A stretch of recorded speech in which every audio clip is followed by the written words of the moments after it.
Assalamualaikum warahmatullahi wabarakatuh. Alhamdulillah akhirnya kita bisa menyapa kembali teman-teman Fakultas Hukum Universitas Ahmad Dahlan, para pemerhati Fakultas Hukum Universitas Ahmad Dahlan, untuk bisa memberikan update apa berita yang terkini untuk bisa diakses teman-teman Fakultas Hukum Universitas Ahmad Dahlan melalui program yang sangat ditunggu-tunggu dan dinanti-nanti, yaitu di program OTT, obrolan tipis-tipis. Nah, hari ini saya tidak sendirian lagi. Sesuai apa yang kita bagi, informasi yang ada di flyer, yaitu kami kedatangan alumni Fakultas Hukum Universitas Ahmad Dahlan sekaligus Direktur PKBH Fakultas Hukum Universitas Ahmad Dahlan, yaitu siapa lagi kalau bukan Mas Fani Dian Sanjaya SHMH. Nah, apa saja yang akan dibagi? Mari kita korek, mari kita gali secara lebih dalam selama 30 menit ke depan. Oleh sebab itu, kalau misalkan ada pertanyaan yang ingin disampaikan, silahkan tulis di kolom komentar. Oke, langsung aja Pak Fani, Mas Fani atau Pak Fani ini saya panggil?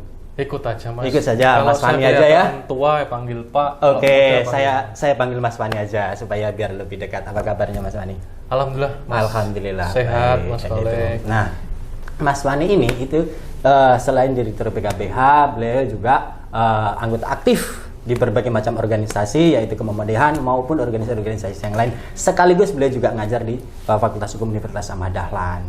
Nah, untuk bisa menghadirkan Pak Fani dan Mas Fani ini, kami itu harus membuat timeline yang panjang begitu ya, supaya bisa ketemu di sini. Oleh sebab itu, teman-teman bagi yang ingin mengetahui apa saja yang dibagi, langsung saja nanti akan disampaikan oleh beliau. Pak Mas Fani ini kan Direktur PKBH nih. Ya, kalau boleh tahu, teman-teman Fakultas Hukum itu pengen tahu untuk di PKBH sendiri itu apa saja yang bisa dibagikan kepada teman-teman, taruhlah itu programnya atau seperti apa begitu.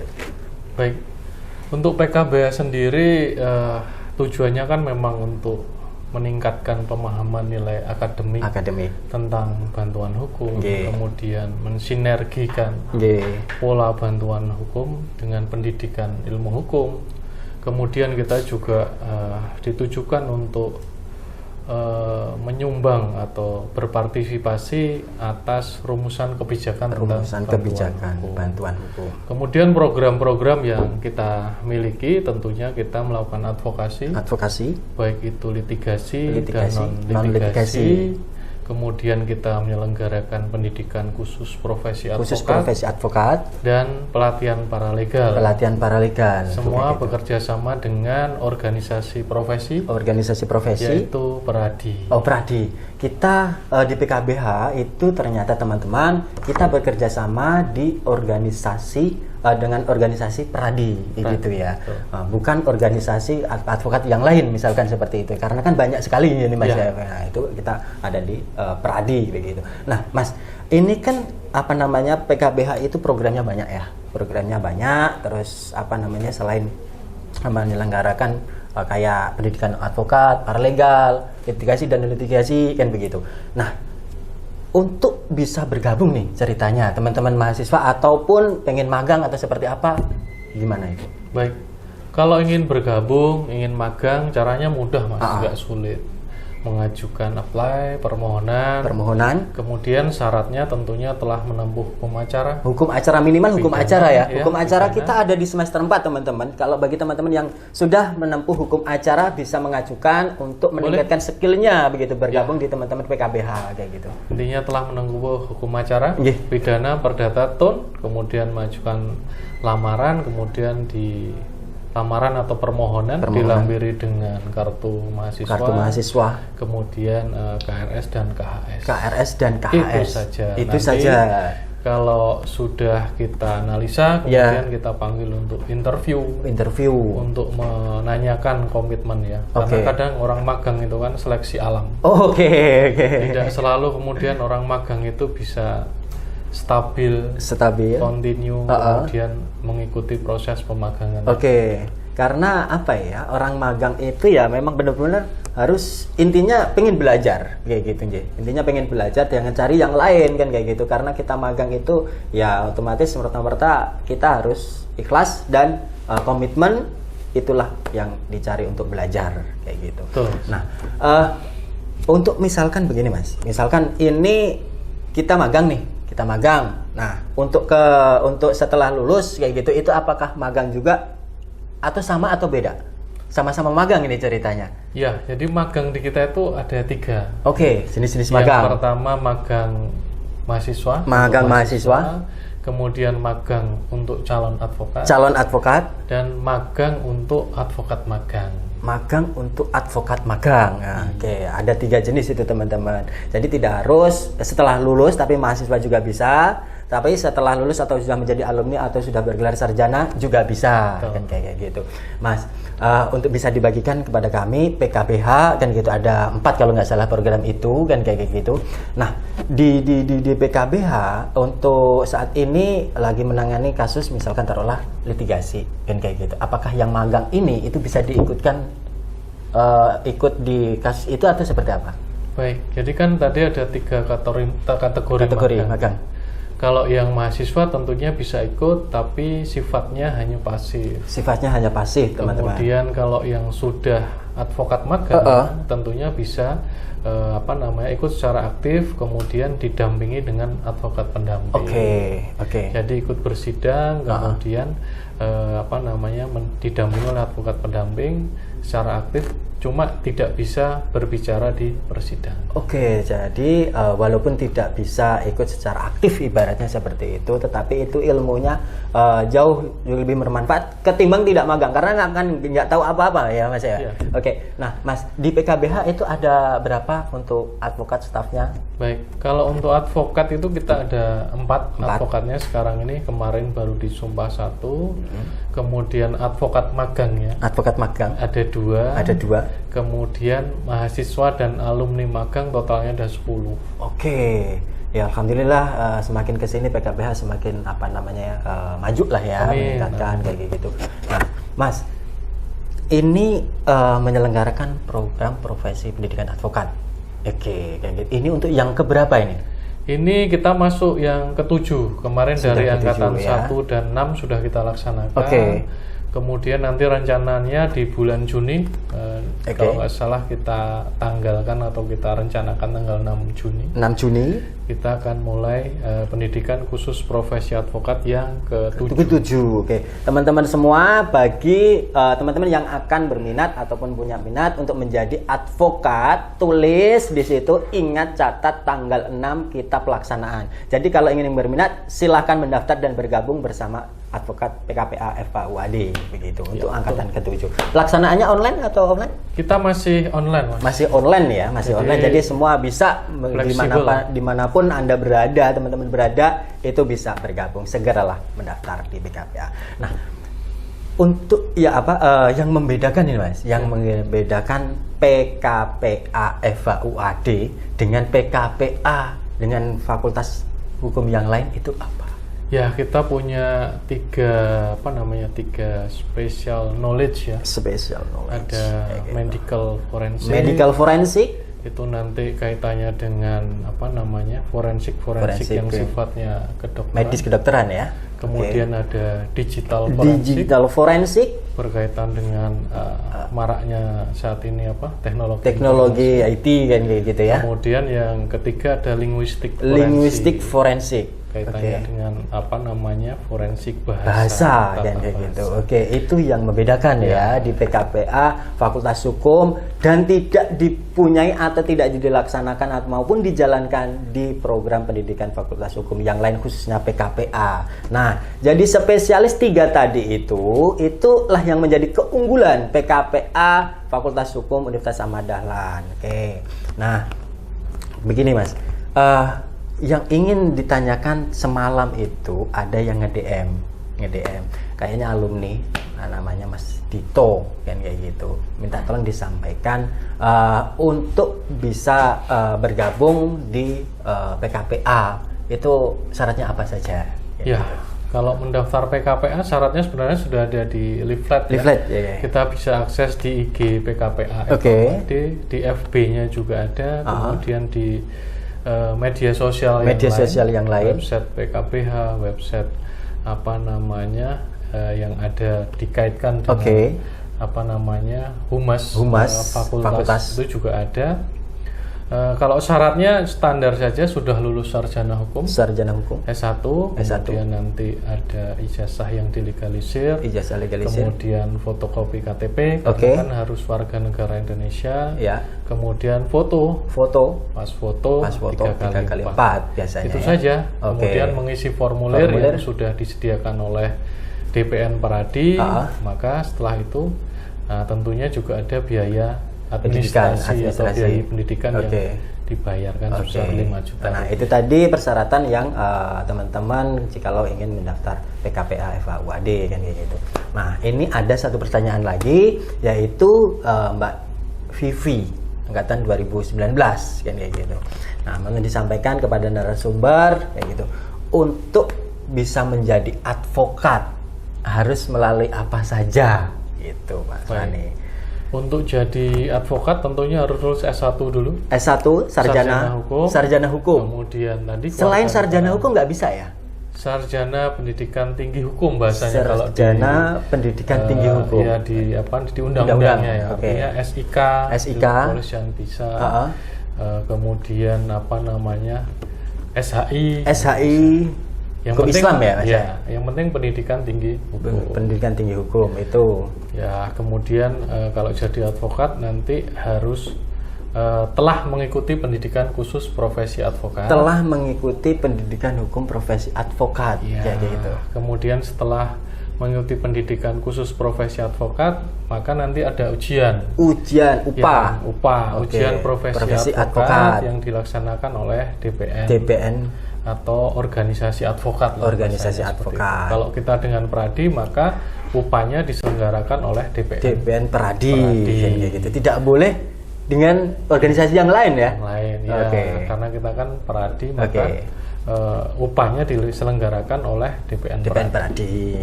Setelah upah kemudian lulus, maka ada magang. Setelah upah lulus magang. Magang itu kemudian bisa di kantor advokat, bisa juga di PKBH UAD.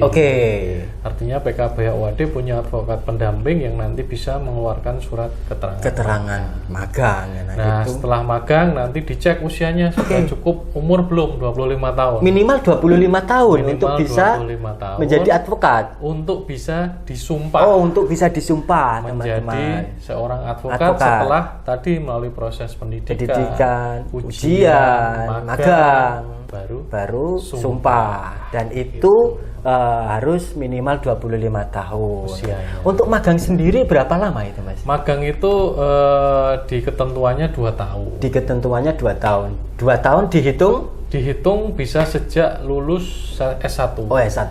Atau ketika permohonan magang. Jadi magang diajukan ya. Kadang kan ada setelah lulus tidak ingin berhenti belajar, kemudian langsung magang. Nah, itu bisa dihitung kayak gitu. Atau bisa dihitung sejak permohonan magang.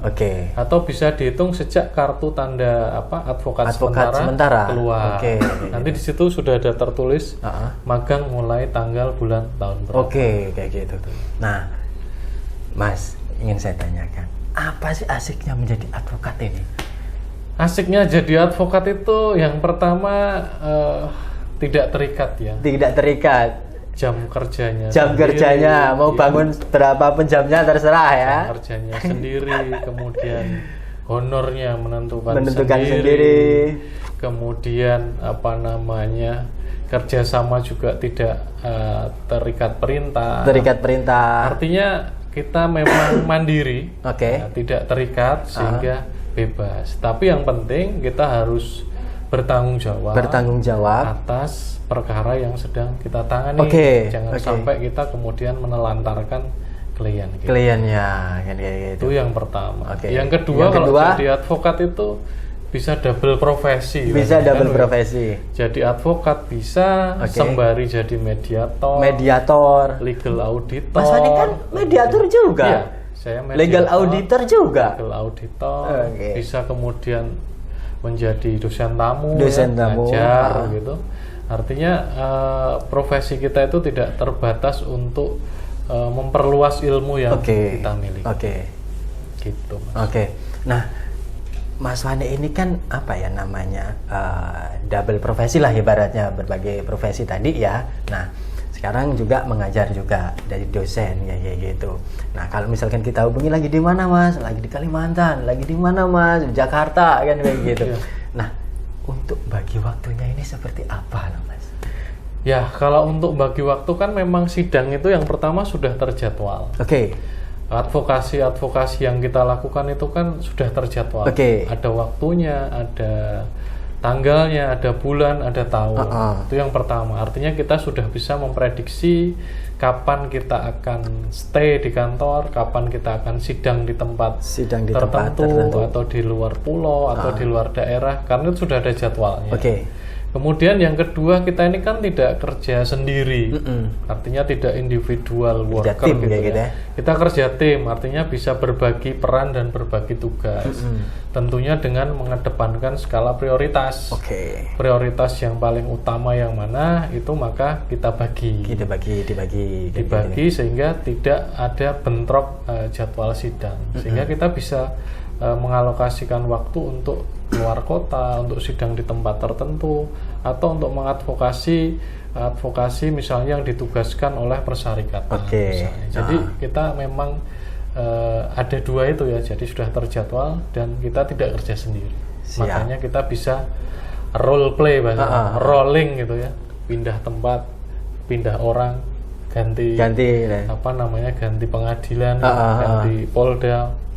Iya, makanya itu kalau misalkan gini ya, advokat itu kan selesai sidang di sini, ya kan, bisa pindah tempat di pengadilan yang lain, kan kayak gitu. Nanti ada urusan di Polda ataupun di Polres, kan gitu. Itu dalam 1 hari, kan kayak gitu. Dan jamnya juga harus bisa mengatur begitu ya, Mas. Ditambah lagi, Mas Wani ini itu sedang menempuh program doktor. Ya, S3 teman-teman semua. Bagaimana tahu kan? Bayangkan aja sibuknya luar biasa ini beliau ini.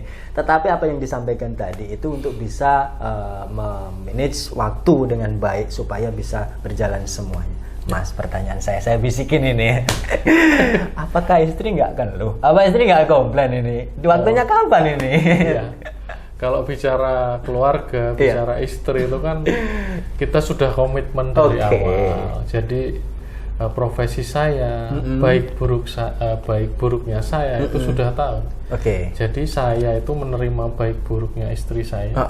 Istri saya pun sama menerima baik buruknya saya. Termasuk tadi ketika terbatas waktu, maka yang penting kita harus punya quality time. Suatu saat tertentu meskipun sedikit tapi itu berkualitas. Itu saja, Mas. Mantap ini teman-teman. Inilah advokat bermartabat. Perlu ini inspirasi ini itu kita ambil, maksudnya kita contoh teman-teman semua gitu. Ya Allah, luar biasa. Mas Ani. Begini, advokat ini kan kerjanya tidak terbatas ya. Semua tidak terbatas, apapun yang tadi disampaikan itu tadi kan sepertinya saya setuju, saya pengen jadi advokat kan kayak gitu. Nah, rambu-rambu apa ini yang bisa disampaikan Mas Wani untuk teman-teman calon advokat ini bisa jikalau nanti menjadi advokat kayak gitu? Ya, yang pertama kalau jadi advokat itu ya karena kita nanti alumni UAD atau PKPA-nya minimal PKPA di UAD. Kita harus mengedepankan integritas moral dan intelektual. Kita harus memegang keadilan dan kejujuran berbasis pada hukum yang berlaku. Nah, dasarnya adalah kode etik dan sumpah advokat yang sudah kita pegang dan kita ucapkan. Itu aja jalurnya ketika kita ingin menjadi advokat. Itu teman-teman semua ya, yang disampaikan pesan moral yang sangat harus kita jaga untuk bisa menjadi advokat kan kayak gitu. Karena tidak mudah kan kayak gitu. Untuk bisa menjadi advokat pun harus melalui proses, dan setelah kita jadi advokat pun dan waktu kita menjalankan profesi itu harus kita jaga benar-benar amanah tanggung jawabnya kan kayak gitu. Nah, Mas, tadi kan sudah suka duka ya untuk bisa menjadi advokat seperti apa kan kayak gitu. Kembali lagi yang ingin saya utarakan, ingin saya tanyakan kayak gitu. Nah, PKBH rencananya ke depan itu seperti apa? Adakah program yang lain atau seperti apa? Sebelum saya masuk untuk yang pelatihan paralegalnya. Ya, kalau rencana PKBH ke depan ya, kita ingin PKBH itu semakin maju. Ya. Paling tidak kalau maju itu dinilai dari SDM-nya. Oke. SDM itu kalau mengacu dari akreditasi Kementerian Hukum AM, itu ya inginnya akreditasinya A. Oke. Saat ini kita akreditasi C. Oke. Akreditasi A itu minimal kita punya 10 advokat. 10 advokat. Sekarang aktif, kita ya. Aktif ya. Sekarang Artinya kita baru punya 4 gitu. Kalau punya 10 advokat aktif, minimal 5 gitu ya, yang bisa aktif di kantor, 5 kemudian bisa supporting, itu akan sangat meningkatkan jumlah advokasi yang dapat kita lakukan. Karena akreditasi A itu nanti harus menyelesaikan perkara lebih banyak daripada akreditasi. Jadi ada beban penyelesaian perkaranya kayak gitu ya. Justru itu maka memerlukan misalnya minimal akreditasi 5, ya kita paling nggak punya 10. Jadi yang ingin kita harapkan nanti kita akreditasi A. Kemudian memperkuat SDM-nya. Dan membangun sistem yang lebih baik. Termasuk menjalin kerjasama dengan instansi-instansi hukum lain yang belum pernah kita jajaki kerjasama. Selama ini kan kita kerjasama dengan Pengadilan Negeri Yogyakarta sudah pernah. PT UN Tun ya. Jogja sudah pernah. Pengadilan Negeri Bantul Sleman. Kemudian Kulon Progo itu sudah pernah. Yang terakhir kita kerjasama dengan pemerintah Kota Jogja. Pemkot Jogja kayak gitu. Itu Mas harapan ke depan kita. Itu harapannya, mudah-mudahan terlaksana semua, terwujud semua.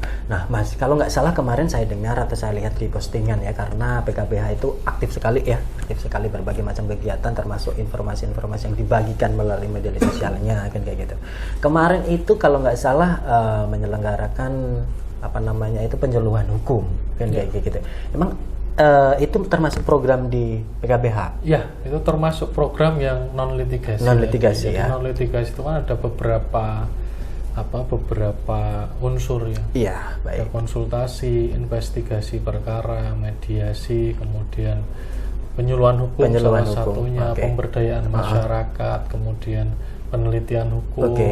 Itu jadi penyuluhan hukum tadi bagian dari advokasi yang sifatnya non litigasi. Jadi memberikan pemahaman kepada masyarakat kaitannya dengan tema-tema hukum tertentu. Nah, itu kaitannya dengan tujuan PKBH tadi untuk meningkatkan pemahaman tentang program-program tertentu. Gitu. Mas, kalau misalkan ini ya, kalau nggak salah kemarin itu ada di daerah Sleman kalau nggak salah ya, yang terakhir itu. Nah, jikalau kita ingin diadakan penyuluhan hukum kayak gitu, apakah kita ini yang masyarakat itu sendiri inisiatif untuk mengajukan ke PKBH permohonan atau seperti apa? Ya, jadi kalau untuk penyuluhan hukum itu memang ada yang mengajukan permohonan, kemudian diminta tema tertentu, memberikan penyuluhan hukum di daerah tertentu. Kemudian ada juga yang karena kerjasama. Karena kerjasama itu kemudian kita sudah ada tempat, ada yang mengikuti penyuluhan hukum, tinggal implementasi dari perjanjian atau kerjasama itu untuk melakukan penyuluhan hukum di daerah tertentu. Atau bisa juga kita aktif itu dalam artian tanpa permohonan, tanpa kerjasama, kemudian kita yang aktif datang menawarkan penyuluhan hukum di daerah tertentu. Berarti bisa juga kita melalui permohonan tempat tertentu untuk mengajukan ke PKBH kayak gitu. Kita kerjasama dengan instansi kayak gitu, atau kita juga ingin mengajukan sendiri kayak gitu, melakukan penyuluhan tersebut kayak gitu.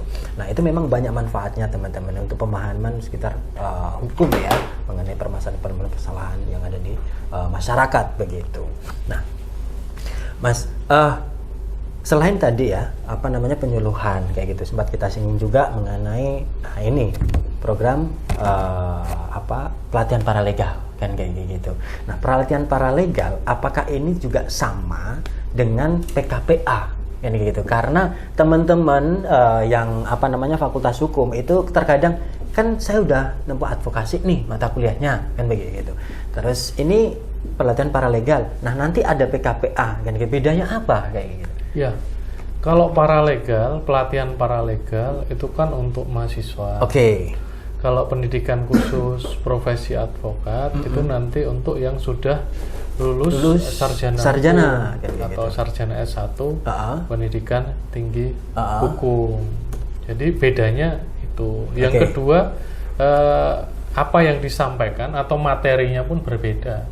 Antara materi paralegal dengan materi pendidikan khusus profesi advokat. Itu beda. Kemudian jumlah pengajarnya pun berbeda. Atau pengajarnya pun syarat ketentuan pengajar, syarat mengikuti paralegal dan PKPA itu kan juga berbeda. Begitu. Itulah perbedaannya ya teman-teman. Jangan salah arti ya, nanti semua sama tidak kan kayak gitu. Kalau PKPA itu untuk yang tadi syaratnya sarjana untuk bisa menjadi advokat kan kayak gitu. Tetapi kalau untuk yang paralegal itu dikhususkan untuk mahasiswa kan kayak gitu. Nah, itu bisa diikuti untuk paralegalnya itu sebagai syarat apa? Pertama untuk SKPI-nya maupun yudisiumnya kan gitu. Nah, Mas, begini. Tadi kan ini ya ada advokat magang, ada advokat aktif kan begitu ya kan kayak gitu. Nah, bagikan ke kami dong kayak gitu untuk tips menjadi advokat yang istilahnya bermanfaat lah ibaratnya seperti itu. Ya, untuk jadi advokat yang bermanfaat itu memang subjektif.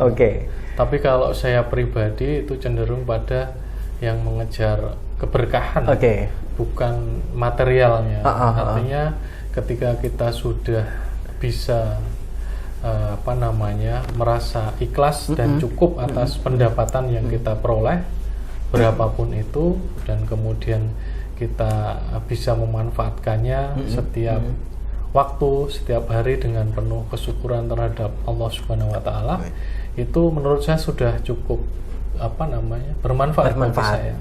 Jadi memang tidak mengejar kemudian yang harus kaya, tidak mengejar yang harus menjabat di pucuk pimpinan tertentu, itu tidak. Tapi kalau saya itu merasa bermanfaat ketika saya sudah mendapatkan ketenangan batin tadi, kemudian itu bisa kita gunakan untuk menenteramkan keluarga saya. Gitu. Jadi itu saja. Nggak banyak nggak banyak yang bisa saya bagikan untuk menjadi advokat bermanfaat, karena itu subjektif. Setiap orang beda-beda ingin mencari manfaat untuk dirinya sendiri. Tapi kalau saya itu tadi Mas, yang penting itu semua berkah. Itu tadi teman-teman apa yang bisa dibagi begitu ya dari Mas Fani. Itu kalau tadi ada pertanyaan untuk tips menjadi advokat yang bermanfaat begitu, Mas. Hanya satu ini pertanyaan saya yang terakhir, karena kita dibatasi waktu. Kalau saya lanjutkan ini saya disemprit oleh program yang lain, ini produsernya marah nanti ini. Di dalam closing statement, Mas Fani, apa yang ingin disampaikan khususnya untuk Mas Fani sendiri dan untuk Fakultas Hukum seterusnya? Baik. Kalau saya mungkin hanya untuk diri saya sendiri, karena kalau mengingatkan orang lain memang kita punya kewajiban. Tapi kalau untuk diri saya sendiri, yang penting saya ingin menjadi advokat itu yang taat, yang yang benar, kemudian yang adil, mengacu pada kode etik advokat dan sumpah advokat yang pernah saya ucapkan. Itu saja. Untuk fakultas?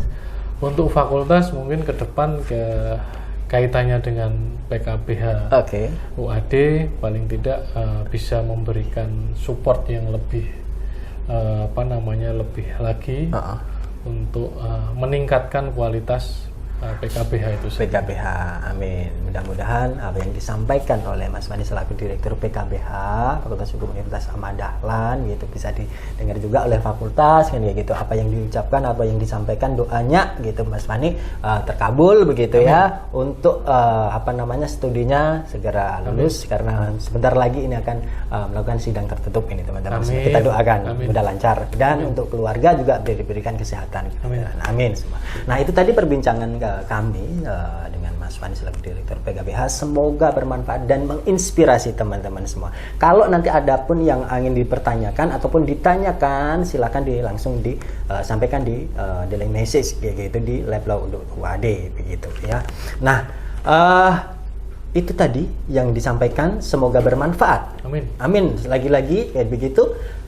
Selanjutnya saya informasikan insya Allah ataupun kalau tidak ada halangan begitu ya, nanti insya Allah di hari Jumat begitu nanti ada edisi khusus nanti saja akan kita bagikan di layarnya begitu.